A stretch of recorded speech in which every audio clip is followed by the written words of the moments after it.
খেয়েছিস? চা খেয়েছিস? হ্যাঁ। কটা কেক খেলি? খুব বেশি খাইনি। কেক খেয়েছিস? না, কেক খাওয়া হয়নি। কোথায় কেক খাবো? অত পয়সা কোথায়? হ্যাঁ রে, তোর মাকে আমি জিজ্ঞেস করেছিলাম।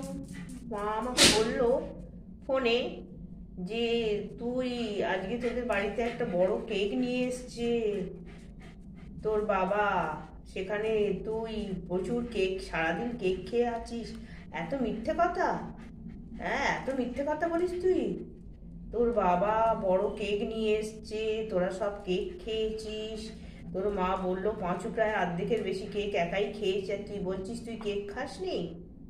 না না, আমি অত কেক খাইনি। এই একটুখানি খেয়েছি, না খাওয়ার মতন।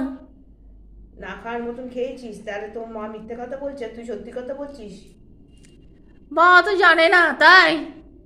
মা জানে না? মা সামনে দাঁড়িয়ে তোকে খাইয়েছে, মা জানে না? এত নে যা, তোকে আর অত মিথ্যে কথা বলতে হবে না, আমি সব বুঝেছি। তুই কি খেয়েছিস কি খাসনি আমি সবই বুঝতে পেরেছি। নে, এবারে তোর জন্য আবার কেক আছে, যা কেক খা, চা খা। কফি খাবি না চা খাবি? খেয়ে নে, তুই তো খাওয়ার জন্যই আসিস। না, আজকে কফি খাবো, কফি আর কেক। ঠিক আছে, তাই খা। বাজারে যাবার আগে খেয়ে যাবি নাকি বাজার থেকে এসে খাবি? না, আগে একটু কফি খেয়ে যাই। ও, দুবার ধরে কফি হয়ে গেল। ঠিক আছে নে। আচ্ছা ঠিক আছে, শোন, কালকে দুপুরবেলা তুই আমাদের বাড়িতে ভাত খাবি, বুঝিস?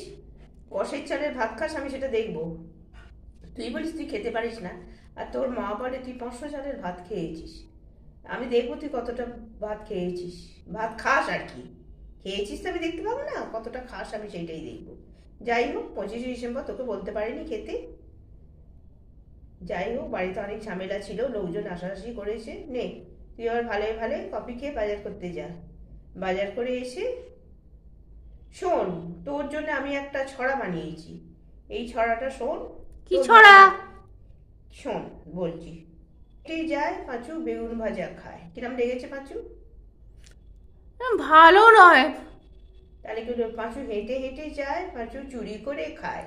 না, এসব কি বলছেন দিদিমণি? কি বলছি তুই বুঝতে পারছিস না? তাহলে আয়, তোর মাথায় একটু জল ঢেলে দিই, এক বালতি জল ঢেলে দিই, তাহলে তোর মাথা খুলে যাবে, তুই বুঝতে পেরে যাবি। শুনবি? দেবো ঢেলে এক বালতি জল। আগে তুই বাজারটা নিয়ে আয়, নিয়ে এসে তোর মাথায় আমি এক বালতি জল ঢেলে দিই, দিলে তোর মাথা খুলে যাবে। খুলে গেলে তুই সব ভালোভাবে বুঝতে পারবি। তোর জন্যে এই সন্ধ্যে পর্যন্ত লোক বাজারের জন্য আমাকে বসতে থাকতে, একটু তাড়াতাড়ি আসতে পারিস না? কি করিস, খাস আর ঘুমোস ঘরের ভেতরে? না না, বন্ধুর সঙ্গে ঘুড়ি ওড়াচ্ছিলাম, ডেকে নিয়ে গেল আমাকে ঘুড়ি ওড়ানোর জন্য, আমি লাটাই ধরেছিলাম। আচ্ছা, ঠিক আছে, লাটাই ধরেছিলি না? ঠিক আছে, তুই যা, এবার বাজার যা। এসে খেয়ে, কেক খেয়ে, কফি খেয়ে আমাকে উদ্ধার কর। এখন কফি খেয়ে যেতে হবে না তোকে, তুই একেবারে এসে খাবি, যা। অতবার খেতে হবে না। আলুর বস্তা। বেশি করে কফি দেবেন তো তখন? দুবারে কফি একবারে খাবো আমি। ঠিক আছে, সে তখন এটা তখন দেখা যাবে, এখন এটা এখন কর, যা। কালকে কি খাওয়া হবে? কালকে যেটা হবে সেটা খাবি। আচ্ছা ঠিক আছে, বললে আগে থেকে ভালো ছিল, পেটটা খালি করে আসতাম। না বাবা, তোমার পেট এমনিতেই সবসময় খালি থাকে, আর তোমাকে পেট খালি করে আসতে হবে না। পাঁচু, হ্যাঁ নেই। বলুন। অনেক সন্দেহ হয়ে যাচ্ছে, যা, আমি বাজারে লিস্ট করে রেখেছি। তুই বাজারটা নিয়ে আয়, নিয়ে এসে খেয়ে আজকের মতন আমাকে বেকার। তোরও ছুটি, আমারও ছুটি। আর কালকে সকাল সকাল আসবি, এসে বাজার হাট করবি, করে টিফিন খেয়ে বাড়ি চলে যাবি। বাড়ি থেকে এসে দুপুরবেলা ভাত খেয়ে একেবারে সব কাজ মিটিয়ে যাবি, বুঝলি তো? আর যেন বল, আর শোন, তোর জন্য একটা 25শে ডিসেম্বর একটা ভালো জামা কিনে রেখেছি, জামাটা নিয়ে যাস।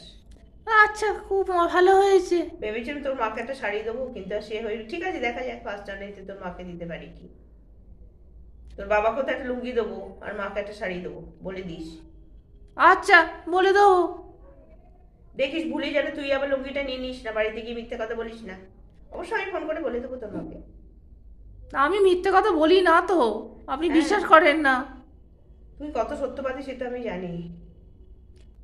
নে ওঠ ওঠ ওঠ, সন্ধ্যা হয়ে যাচ্ছে ওঠ।